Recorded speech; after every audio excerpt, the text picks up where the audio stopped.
নমস্কাৰ rising north ইষ্টৰ প্ৰতিগৰাকী দৰ্শকক স্বাগতম জনাই ষ্টুডিঅ'ত মই পৰিস্মিতা। এই মুহূৰ্তত লৈ আহিছো এটা গুৰুত্বপূৰ্ণ খবৰ। আপোনালোক সকলোৱে নিশ্চয় পাহৰা নাই যোৰহাটৰ সেই ভয়ংকৰ কাণ্ডৰ কথা।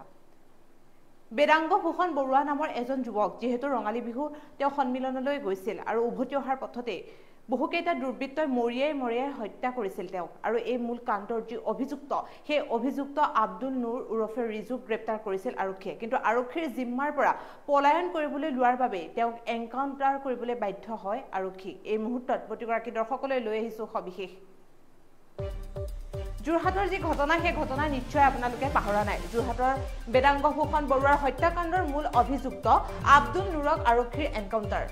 আৰক্ষী যোৰহাটৰ এই কাণ্ডৰ মূল অভিযুক্তক আৰক্ষীৰ বিৰুদ্ধে গজলিৰ আৰক্ষী নিশা তদন্তৰ বাবে নিওঁতে আৰক্ষীৰ জিম্মাৰ পৰা পলায়নৰ চেষ্টা চলাইছিল আব্দুলে, কিন্তু উপায়ন্তৰ হৈ গুলীচালনা কৰিবলৈ বাধ্য হয় আৰক্ষী। বৰ্তমান যোৰহাট মেডিকেল কলেজ হস্পিটেলত চিকিৎসাধীন হৈ আছে আব্দুল নুৰ উৰফে ৰিজু। যোৰহাটৰ এই কাণ্ডৰ মূল অভিযুক্তক আৰক্ষীৰ এনকাউণ্টাৰ। ভৰিত গুলী লাগিছে আব্দুল নুৰ উৰফে ৰিজুৰ আৰু যি ঘটনা সেই ঘটনাই সমগ্ৰ যোৰহাটবাসীক কঁপাই তুলিছিল। আব্দুল নুৰক যেহেতু এতিয়া গ্ৰেপ্তাৰ কৰা হৈছিল, আব্দুল নুৰ আছিল সেই যি ঘটনা সেই ঘটনাৰ মূল অভিযুক্ত আছিল আব্দুল নুৰ আৰু ইয়াৰ পিছতে আৰক্ষীৰ জিম্মাৰ পৰা তেওঁ পলায়ন কৰিবলৈ চেষ্টা কৰিছিল আৰু পলায়ন কৰাৰ চেষ্টাৰ বাবে বাধ্য হৈ আৰক্ষীয়ে তেওঁক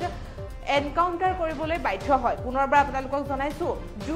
যোৰহাটবাসীক কঁপাই যোৱা এটা ঘটনা নিশ্চয় আপোনালোক সকলোৰে মনত আছে। বেদাংগ ভূষণ বৰুৱা নামৰ যিজন যুৱক তেওঁ ৰঙালী বিহুৰ অনুষ্ঠানলৈ গৈছিল আৰু তাৰ পিছতে তেওঁক কেইজনমান দুৰ্বৃত্তই মৰিয়াই হত্যা কৰিছিল আৰু ইয়াৰ পিছতে সমগ্ৰ যোৰহাটত পৰিছিল শোকৰ ছাঁ। কিন্তু আৰক্ষী আছিল তৎপৰ, আৰক্ষীৰ যি অভিযান সেই অভিযান অব্যাহত আছিলে। সেইবাবে যেন মূল অভিযুক্ত আব্দুল নুৰ উৰফে ৰিজুক কৰায়ত্ব কৰিছিল আৰক্ষীয়ে। কিন্তু আৰক্ষীৰ জিম্মাৰ পৰা পলায়ন কৰিবলৈ বিচৰা আব্দুল নুৰক আৰক্ষীয়ে গুলীচালনা কৰিবলৈ বাধ্য হয়। আব্দুল নুৰৰ বাওঁ ভৰিত গুলী লগাৰ বাবে তেওঁ এতিয়া চিকিৎসাধীন হৈ আছে যোৰহাট চিকিৎসা মহাবিদ্যালয়ত তেওঁ বৰ্তমান চিকিৎসাধীন হৈ আছে আৰু কটকটীয়া আৰক্ষীৰ ব্যৱস্থা কৰা হৈছে আৰু কটকটীয়া আৰক্ষীৰ ব্যৱস্থাৰ মাজত তেওঁ বৰ্তমান এতিয়া যোৰহাট চিকিৎসা মহাবিদ্যালয়ৰ যি হস্পিটেল যি চিকিৎসা মহাবিদ্যালয়ত তেওঁ এতিয়া চিকিৎসাধীন হৈ থকা বুলি জানিব পৰা গৈছে। আৰু সবিশেষ আহি পৰা তথ্য মতে বাওঁ ভৰিখনত গুলী লাগিছে আব্দুল নুৰ উৰফে ৰিজুক আৰু এই সমগ্ৰ যি ঘটনা এই ঘটনাৰ মূল অভিযুক্ত আছিল আব্দুল নুৰ উৰফে ৰিজু আৰু তাৰ লগত জড়িত যিকেইজন লোক আছিল সেই লোককেইজনৰ বাবেও এতিয়া আৰক্ষীৰ অভিযান অব্যাহত আছে, আৰক্ষীৰ সোধা পোছা অব্যাহত আছে। যিহেতু যি ঘটনা সেই ঘটনাই সমগ্ৰ যোৰহাটবাসীক মাজত এক কান্দোনৰ ৰোল উঠা পৰিলক্ষিত হৈছিল। সমগ্ৰ যোৰহাটত শোকৰ ছাঁ পেলাই গৈছিল। যিহেতু যুৱকজন যোৰহাটৰ এক বিহু সন্মিলনলৈ গৈছিল তেওঁ আৰু তেওঁ সেই তালৈ যাওঁতেই অচিনাক্ত দুৰ্বৃত্তই তেওঁক মৰিয়াই হত্যা কৰিছিল। কি কাৰণে তেওঁক হত্যা কৰিবলগীয়া হ'ল, কিয় এনেধৰণৰ জঘন্য কাণ্ড কৰিলে, এবাৰো কিয় তেওঁলোকৰ মনলৈ দয়া বা মমতা নাহিল, এনেধৰণৰ বিভিন্ন প্ৰশ্ন উত্থাপিত হৈ আহিছে বৰ্তমান সময়ত। আৰু যোৰহাটবাসীৰ লগতে সমগ্ৰ ৰাজ্যবাসীয়ে এতিয়া প্ৰতিবাদ কৰিছে। সমগ্ৰ ৰাজ্যবাসীয়ে এতিয়া জনাইছে যে আৰক্ষীয়ে মূল অভিযুক্তক কৰায়ত্ব কৰিব লাগে আৰু এনেধৰণৰ ঘটনা যাতে পুনৰবাৰ নহয় তাৰ বাবে আৰক্ষীয়ে যাতে কটকটীয়া যাতে ব্যৱস্থা গ্ৰহণ কৰে, এনেধৰণৰ বিভিন্ন কথা কোৱা পৰিলক্ষিত হৈছে। আৰু ইয়াৰ পিছতেই আৰক্ষীয়ে কৰায়ত্ব কৰিছিল আব্দুল নুৰ উৰফে ৰিজুক। কিন্তু আৰক্ষী জিম্মাৰ পৰা পলায়ন কৰিবলৈ তেওঁলোকে চেষ্টা কৰিছিল। আৰক্ষী জিম্মাৰ পৰা যি পলায়ন কৰিবলৈ চেষ্টা কৰিলে তাৰ বাবে এনকাউণ্টাৰ কৰিবলৈ বাধ্য হ'ল আৰক্ষী। পুনৰবাৰ আপোনালোকক জনাইছো বৰ্তমান কটকটীয়া যি কটকটীয়া প্ৰশাসনৰ ব্যৱস্থা সেই ব্যৱস্থাৰ মাজতে যোৰহাট চিকিৎসা মহাবিদ্যালয়ত বৰ্তমান চিকিৎসাধীন হৈ আছে আব্দুল নুৰ উৰফে ৰিজু আৰু জানিব পৰা মতে বাওঁ ভৰিত তেওঁ গুলী লাগিছে। আমাৰ ওচৰত আহি পৰা সবিশেষ তথ্য মতে আৰক্ষীয়ে এনকাউণ্টাৰ কৰিবলৈ বাধ্য হয় কিয়নো তেওঁ আৰক্ষীৰ জিম্মাৰ পৰা পলায়ন কৰাৰ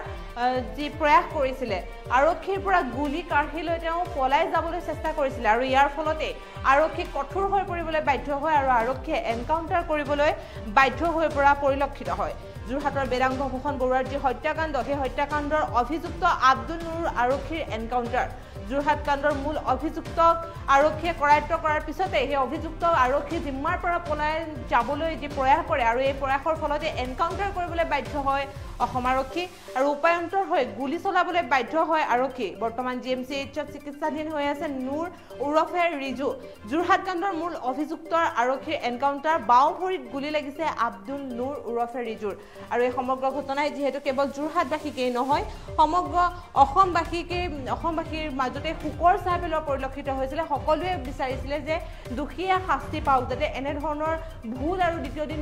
কোনো লোকে কৰিব নোৱাৰে এনেধৰণৰ জঘন্য কাণ্ড কৰাৰ আগত যে মানুহে এবাৰ হলেও সেই শাস্তিৰ কথা ভাবে কিন্তু ইয়াৰ পিছতে আৰক্ষীয়ে আটক কৰে কৰায়ত্ব কৰে দোষীক আৰু তাৰ পিছতো যে আৰক্ষী জিম্মাৰ পৰা সেই দোষীৰ মূল অভিযুক্ত আব্দুল নুৰ উৰফে ৰিজু পলাই যাবলৈ যি চেষ্টা চলাইছিল আৰু এই চেষ্টা চলোৱাৰ পিছতে আৰক্ষীয়ে গুলী চালনা কৰিবলৈ বাধ্য হয় মূল অভিযুক্তৰ ওপৰত গুলী চালনা কৰিবলৈ বাধ্য হয় আৰক্ষী আৰু বাওঁ ভৰিখনত গুলী লগাৰ ফলতে বৰ্তমান যোৰহাট চিকিৎসা মহাবিদ্যালয়ত চিকিৎসাধীন হৈ আছে আব্দুল নুৰ উৰফে ৰিজু আৰু সম্পূৰ্ণ কটকটীয়াকৈ আৰক্ষী প্ৰশাসন আছে যোৰহাট মেডিকেল কলেজ হস্পিটেলত এতিয়া আৰক্ষী দেখিবলৈ পোৱা গৈছে প্ৰশাসনৰ কঠোৰ তৎপৰতা দেখিবলৈ পোৱা গৈছে আৰু এই মূল ঘটনাৰ আৰক্ষীৰ ৰহস্য আছে তাৰ বাবেও যেন আৰক্ষী এতিয়া তৎপৰ হৈ পৰিছে প্ৰশাসন এতিয়া তৎপৰ হৈ পৰা পৰিলক্ষিত হৈছে এতিয়াও যেন অব্যাহত আছে অভিযান মূল অভিযুক্তৰ লগত আৰু কিমানজন লোক জড়িত হৈ আছিল আৰু কিমান লোকৰ সহায় লৈ তেওঁ মৰিয়াই হত্যা কৰাৰ দৰে এটা পৰিস্থিতিৰ সৃষ্টি হ'ল সেই ঘটনাৰ যি আঁৰৰ ৰহস্য সেই ৰহস্য এতিয়াও সম্পূৰ্ণ ফাদিল হোৱা নাই সেই ৰহস্য ফাদিলৰ বাবে আৰক্ষী এতিয়াও তৎপৰ হৈ আছে আৰু আৰক্ষীৰ অভিযান অব্যাহত আছে পুনৰবাৰ আপোনালোকক জনাইছো যোৰহাটৰ যি জঘন্য কাণ্ড সেই কাণ্ডৰ মূল অভিযুক্ত আব্দুল নুৰ উৰফে যি ৰিজু নামৰ যিজন ব্যক্তি তেওঁক আটক কৰা হৈছে আৰু আৰক্ষী আটক কৰাৰ পিছতে আৰক্ষী জিম্মাৰ পৰা পলায়ন কৰিবলৈ বিচৰাৰ বাবে তেওঁ গুলী চালনা কৰা হয় এনকাউণ্টাৰ কৰা হয় বৰ্তমান বাওঁ ভৰিখনত গুলী লগাৰ ফলতে যোৰহাট চিকিৎসা মহাবিদ্যালয়ত বৰ্তমান চিকিৎসাধীন হৈ আছে সম্পূৰ্ণ আৰক্ষীৰ কটকটীয়া তৎপৰতা হৈ আছে আৰু এই ঘটনা সন্দৰ্ভত আৰক্ষীৰ অভিযান এতিয়াও অব্যাহত আছে কিয়নো সম্পূৰ্ণ ৰহস্য যিহেতু ফাদিল হোৱা নাই আৰু সকলো লোকে এতিয়া দাবী জনাইছে সকলো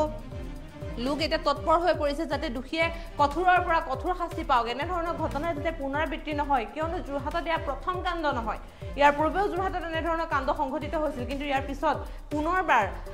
আকৌ এনেধৰণৰ ঘটনা সংঘটিত কৰিলে কিন্তু ইয়াৰ পিছত যাতে এনেধৰণৰ ঘটনা সংঘটিত নহয় কোনো লোকৰে যাতে জীৱনলৈ এনেধৰণৰ কৰুণ কাহিনী যাতে কঢ়িয়াই লৈ জীৱন ঘূৰি ফুৰিব নালাগে এনেধৰণে যাতে দুৰ্বৃত্তৰ বলি হ'ব নালাগে আৰু কোনো সাধাৰণ যুৱক অথবা যুৱতী বা সাধাৰণ লোক ইয়াৰ বাবে যে এতিয়া সম্পূৰ্ণ তৎপৰ হৈ পৰিছে প্ৰশাসনৰ যি অভিযান সেই অভিযান অব্যাহত আছে আৰু যি স্থানীয় লোকসকলৰ লগতে সমগ্ৰ যোৰহাটবাসীৰ লগতে সমগ্ৰ অসমবাসীয়ে এতিয়া বিচাৰিছে দোষীয়ে কঠোৰৰ পৰা কঠোৰ শাস্তি পাওক যাতে পুনৰাবৃত্তি নহয় এনেধৰণৰ ভয়ংকৰ কাণ্ড এনেধৰণৰ জঘন্য কাণ্ডৰ যাতে পুনৰাবৃত্তি নহয় তাৰ বাবে এতিয়া সমগ্ৰ যোৰহাটবাসী উতলি উঠাৰ লগতে সমগ্ৰ অসমবাসীয়ে এতিয়া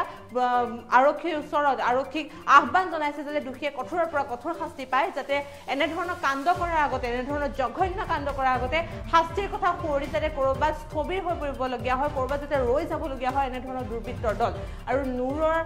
আব্দুল নুৰৰ লগত আৰু কোন জড়িত আছিল সেই সন্দৰ্ভত আৰক্ষীৰ অভিযান এতিয়া অব্যাহত আছে প্ৰশাসনে কটকটীয়া ব্যৱস্থা গ্ৰহণ কৰিছে আৰু এই ঘটনাৰ সম্পূৰ্ণ ৰহস্য ফাদিল কৰিবৰ বাবে আৰক্ষীৰ অভিযান বৰ্তমান সময়তো অব্যাহত আছে বুলি জানিব পৰা গৈছে